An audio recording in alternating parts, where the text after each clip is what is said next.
বোনের বিয়ে একদমই কাছে, তাই শরীর খারাপ হলেও শপিং করা কিন্তু ছাড়া যাবে না। চলো তাহলে ভিডিওটা আজকে প্রথম থেকেই শুরু করি। কী কী কেনাকাটি করলাম সবটাই তোমাদের এই ভিডিওতে দেখাবো। হ্যালো এভরিওয়ান, কেমন আছো তোমরা সবাই? আশা করছি সবাই খুব ভালো আছো। আমরাও কিন্তু বেশ ভালো আছি। নতুন একটা ব্লগে সবাইকে ওয়েলকাম। জানো তো, হুট করে প্ল্যান করলেই সেটা কিন্তু সাকসেস হয়। আজকের ওয়েদারটা ছিল সেরকমই একটা দিন। এত রোদ দেখে কোনো সময় বেরোতে ইচ্ছা করে না।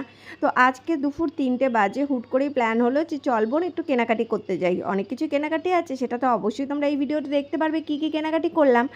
তো দেখো, আমি আর গপু দুপুরবেলা ঘুম থেকে উঠে ওকে মানে ঘুম পাড়িয়ে দিয়েছিলাম 1টার মধ্যে, খাইয়ে দাইয়ে ঘুম পাড়িয়ে ওকে ফ্রেশ করিয়ে একদম কিন্তু 3টে সাড়ে 3টে নাগাদ এখন বেরিয়ে পড়েছে। আর ওয়েদারটা এমনই মেঘলা, মনেই হচ্ছে না যে 3টে সাড়ে 3টে বাজে। এখন যাচ্ছে স্টেশনের দিকে, দিদি ইছাপুর স্টেশনে আসবে, আমরা সেখান থেকে আগে লাইন বাজারে যাব। লাইন বাজারে কিছু কেনা আছে, দিদি একটা শাড়ি কিনবে, আরও অনেক কিছুই কেনাকাটি আছে। তো সেগুলো কেনাকাটি করে আবার যাবো আমরা টিটাগড়। আজকে একটুখানি জার্নিংটা বেশি হবে। গপুকে কোথাও রাখার জায়গা নেই, তাই গপুকে নিয়েই আসলাম। কারণ ওর দাদুর শরীর ভালো না, তাই ওর দাদুর কাছে রেখে যাওয়া যাবে না, সেই কারণেই নিয়ে চলে আসলাম। যাই হোক, গপু রাস্তাঘাটের দেখলে বেশ ওর ভালো লাগে। আর ও অনেক কিছু না মানে কথা বলতে যেহেতু শিখে গেছে, এটা ওটা আমাকে খুব জিজ্ঞেস করে, বেশ কিন্তু ভালো লাগে। যাই হোক, দিদির সাথে দেখা হয়ে আর গপুর কতটা আনন্দ মুখে দেখতে পাচ্ছ, ও কিন্তু ভীষণ আনন্দ। তো মনির কোলে দৌড়ে লাফিয়ে উঠে তো পড়লো, এখন মনিকে একটা হামিও দিয়ে দিল। এখন বলছে চলো। গপুকে নিয়ে যদি রাস্তায় কেউ বেরোয় তাহলেই বোঝা যাবে গপুর বায়না কত দূর। রাস্তায় বেরোলেই ওর এটা চাই ওটা চাই। প্রত্যেকটা বাচ্চাই কিন্তু খেলনার প্রতি আকৃষ্ট থাকে, সেরকমই আমার গপু শুধু গাড়ির প্রতি আকৃষ্ট। এত খেলনা দেখে ও কিন্তু গাড়িটাই পছন্দ হয়। তো এখন বলছে সব দোকান বন্ধ মা, বক বক করতে করতে যাচ্ছিল যে সব দোকানপাট বন্ধ। যেহেতু আমরা দুপুরবেলা এসেছি, এখন লাইন বাজার সবই বন্ধ, শুধু শাড়ির দোকানই খোলা থাকে। আর এখন যেহেতু অফ সিজন, এখন হয়তো একদম ফাঁকাই থাকবে। তো প্রায় আমরা চলেই এসেছি, টাইম দেখে দেখেই কাজ করতে হবে, কারণ বাড়িও আবার ফিরতে হবে। আমাদের শপিং করতে আসলে তো মানে শপিং করতে যখন আমরা যাই, দিনের বেলা যাই, রাত্রির কভার হয়ে যায়। দুর্গাপুজোর সময় আমরা 10টায় যদি বাড়ি যাই, রাত্রি 10টায় কিন্তু বাড়ি আসি, এত শপিং করা হয়। তো সেরকম একটা শপিং না। তো বোনের বিয়ে বলে কথা, তো যাই হোক, ওর জন্য আমি ছোটো পাখাটা নিয়ে এসেছি সবসময় হাতে করে, যদি বাই চান্স গরম লাগে তো এই পাখাটা দিয়েও হাওয়া খায়। আর এখানে দেখো অনেক ধরনের শাড়ি দেখাচ্ছিল। দিদি দেখবে একটা ইয়েলো কালারে, জল ভরতে যাবে সেই শাড়ি পরে। ইয়েলো কালারের ঘরে অনেক শাড়ি রয়েছে, ঘরে যতই শাড়ি থাকুক নতুন নতুন শাড়ি পরার কিন্তু মজাই আলাদা। আর এখানে আমাদের এত গরম লাগছে কি বলবো, একটু হাওয়া খাচ্ছি আর কয়েকটা ফটো তুলে নিচ্ছিলাম। আর বলছি গপু, তোকে না কেমন কালো কালো লাগছে বলতো? অরিজিনাল ওকে পরিষ্কার লাগছে আমাদের থেকে বেশি, আর ফোনে আমাদের পরিষ্কার লাগছে, ওকে কালো লাগছে বেশি, জানো তো। যাই হোক, এখানে না এই কালারটা বেশ কিন্তু আমার ভালো লাগে, মেহেন্দি কালারের শাড়ি, বেশ কিন্তু সুন্দর। মেহেন্দির সময় শাড়িগুলো পরলে ভালো লাগবে।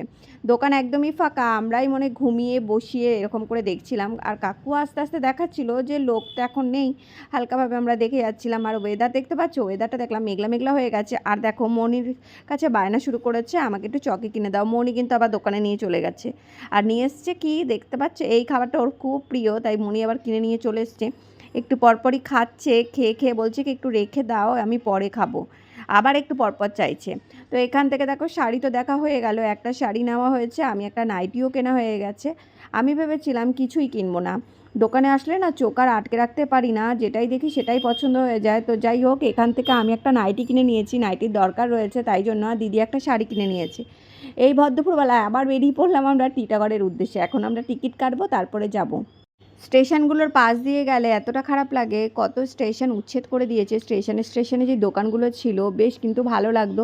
টুকটাক কিছু খেতে ইচ্ছা করলেই গিয়ে কিনে খেয়ে নিতে পারতাম। এখনও পর্যন্ত ইচ্ছাপুর স্টেশন আমাদের ঠিকঠাকই আছে, বাট পলতা স্টেশনটা যেহেতু এরকম করে দিয়েছে, খুব খারাপ লাগছে। পলতা স্টেশনের একটা দোকান থেকে আমি খুব ঝালমুড়ি খেতাম যখন ওখানে কাজ করতে যেতাম তখন।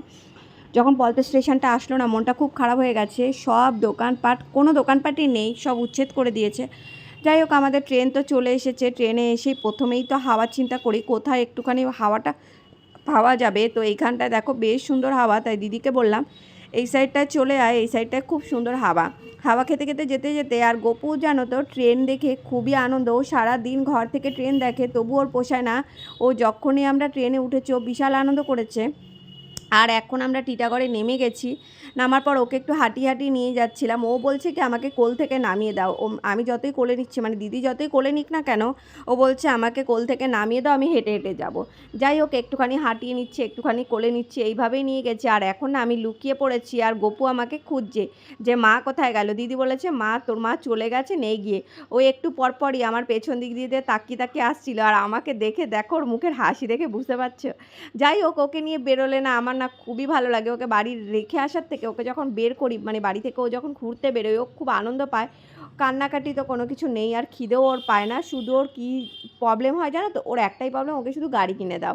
মানে একটা গাড়ি 5 থেকে 10 মিনিট হলেই পুরনো হয়ে যায়, আবার ওকে নতুন গাড়ি কিনে দাও। যাই হোক, দেখা যাক ওকে কী কিনে দিই। আর ও না খুব আনন্দ করছিল। এখন আমরা পুরো মার্কেটের ভেতরে চলে এসেছি। ভালোই কিন্তু ভিড় রয়েছে, আর কিছু দোকানও কিন্তু উঠিয়ে দিয়েছে দেখলাম। তো যাই হোক, মেন উদ্দেশ্যে এসেছি এখানে আমরা ব্লাউজ কিনতে। এখানে কিন্তু শাড়িগুলো বেশ ভালো ছিল। দেখলাম ইউনিক কিছু কালেকশান উঠেছে এখানে। এখনও তো দুর্গাপুজো দেরি আছে, আর কয়েক মাস। তো আগস্ট মাসের মধ্যে থেকে কিন্তু দুর্গাপুজোর কালেকশান উঠতে শুরু করে দেবে বললো। আর এখানে দেখো নাইটিগুলো বেশ ডিজাইন করা নাইটি, বেশ ভালো লাগছিলো। তারপরে চলে আসলাম কসমেটিক্সের দোকানে। এখন কসমেটিক্সগুলো দেখছিলাম। স্টোনের গলারগুলো কত সুন্দর লাগছিল।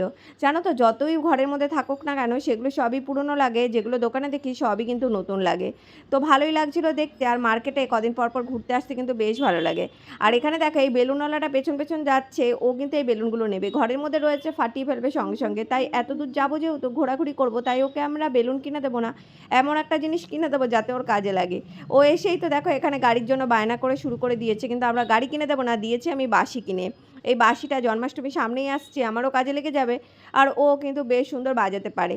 আর এখানে দেখো যা পাতলা গাড়িগুলো ফাটিয়ে যাবে সঙ্গে। এই ডুগডুগি বাজানো দেখে দেখো, না গাড়ি নিয়ে লাভ নেই। তো এই বাচ্চাটার দাম পছন্দ হয়েছে। 20 টাকা বলে 10 টাকা দিস। এই 3 ডুগডুগি বাচ্চা মানুষ কি নেবে দিদি এগুলো? এই ডুগডুগি নেবি? বললে না বলো। জলদি বলো। আর গাড়ি ওই ছোট গাড়ি? বাঁশি কত বাঁশি? বাঁশি নাও বাবা, একটা বাঁশি নাও। বাঁশি নাও, ওই ডুগডুগি নিয়ে লাভ নেই। হ্যাঁ বাঁশি পুদে জোরে পুদাও জোরে। এই তো সুন্দর। এই ডুগডুগি এই বাঁশিটা, আরে আমার বাজাও কে বাজাচ্ছে? ও বাজাচ্ছে। দেখো নিকাল কে ফুটকে না দেখো। ফুটকে দেখো। আরে কিতনা নাম है? এই বাঁশিটা নিয়ে ওকে কৃষ্ণ সাজাতে পারবো, দুদিন পরই তো কৃষ্ণ।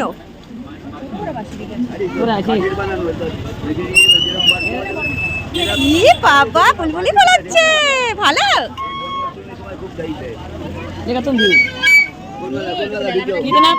প্রথমে আগে বাচ্চাদের খেলনা কেনো, তারপরে নিজেদের জিনিস। তো ওর বাঁশি কেনা হয়ে গেছে, এখনও বাঁশি বাজাতে রাস্তা দিয়ে যাচ্ছে। এখন আমরা যাচ্ছি হলো ব্লাউজের দোকানে। ব্লাউজের দোকানটা অনেকটাই ভেতরে, আর খুব সুন্দর এখানে কালেকশনগুলো থাকে, তাই আমরা এখান থেকে ব্লাউজগুলো দেখো। এখন না এত শাড়ি কেনা হয়, ব্লাউজ আর বানানো হয় না। তো যাই হোক, এখান থেকে আমরা চলে আসলাম ব্লাউজ কিনে শাড়ির দোকানে। দেখো এখানে শাড়ি, লেহেঙ্গা অনেক কিছু রয়েছে, খুব সুন্দর। আর এই শাড়িগুলো বেশ কিন্তু ইউনিক, ভালো লাগছিলো। এখন নতুনত্ব উঠেছে, আবার নেটেরও অনেক ধরনের শাড়ি রয়েছে।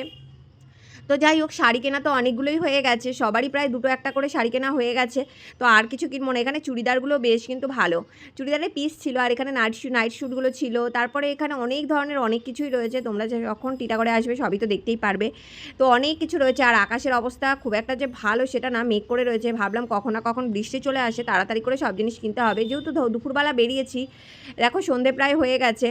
তো দেখো এখান থেকে আমাদের কেনা হয়ে গেছে, আমরা আবার রিটার্ন বাড়ি চলে যাচ্ছিলাম। ব্লাউজ কিনেছি 4-5টা মতো ব্লাউজ কেনা হয়েছে, আরও অনেক কিছু কেনা হয়েছে।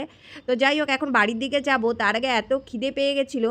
তারপরে আবার ঢুকে পড়লাম আমরা কসমেটিক্সের দোকানে। এখান থেকে দিদি অনেক কিছুই কেনাকাটি হয়েছে। আর এই দোকানের কালেকশানগুলো জাস্ট মারাত্মক লেভেলের, মানে এত দারুণ, মানে চোখ ধাঁধিয়ে যাচ্ছে আমাদের দেখে। তো এখান থেকে কেনাকাটি করে আমরা দেখো স্টেশনে চলে এসেছি। আর একটা ট্রেন না ঢুকে গেছিলো, আমরা ভাবলাম উঠবো কি উঠবো না, একদম ফাঁকা হয়ে গেছিলো, রিস্ক পাইনি। তারপরে নেক্সট ট্রেনের জন্য আমরা প্রায় 1 ঘন্টা না সরি আধ ঘন্টা মতো তো ওয়েট করেছি। 8টায় ট্রেন ছিল, তারপরে উঠে পড়লাম। দিদি এখন ব্যারাকপুরে নেমে পড়বে, তাই জন্য গোপুর মনটা প্রথমে খারাপ হয়ে গেছে যে ও চলে যাচ্ছে, মণি চলে যাচ্ছে। আমাকে বলছে মণি চলে যাচ্ছে। আমরা হ্যাঁ, মণি চলে গেলে কিছু করার নেই, আমাদের কিন্তু ইচ্ছাপুরে নামতে হবে। অনেক ঘোরাঘুরি হয়েছে আজকে, তাহলে বাড়ি যাই। ভিডিওটা কেমন লাগলো অবশ্যই জানিও, আর লাইক, কমেন্ট, শেয়ার, সাবস্ক্রাইব করে দিও। চলো, এই দেখো দিদি চলে যাচ্ছে, আর জানলা দিয়ে ওকে তাকাচ্ছে। আমাদের ট্রেনটাও কিন্তু ছেড়ে দিয়েছে, ও টাটা দিয়ে দিল মনি চলে যাচ্ছে বলে। মনটা একটু খারাপ তো হবে, এতক্ষণ টাইম ছিল একসাথে। চলো টাটা, বাই বাই। যাবে জানলা দিয়ে ডাকবে।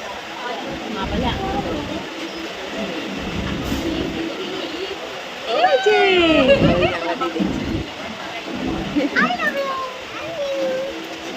টাটা ভালো করে থাকবে হ্যাঁ ভালো করে যাবে সাবধানে যাবে ওকে ফোন করবে হ্যাঁ তুমি বলে দাও দুর্গা দুর্গা হাতের উপরে দুর্গা দুর্গা করে দাও কেমন করে করো দুর্গা দুর্গা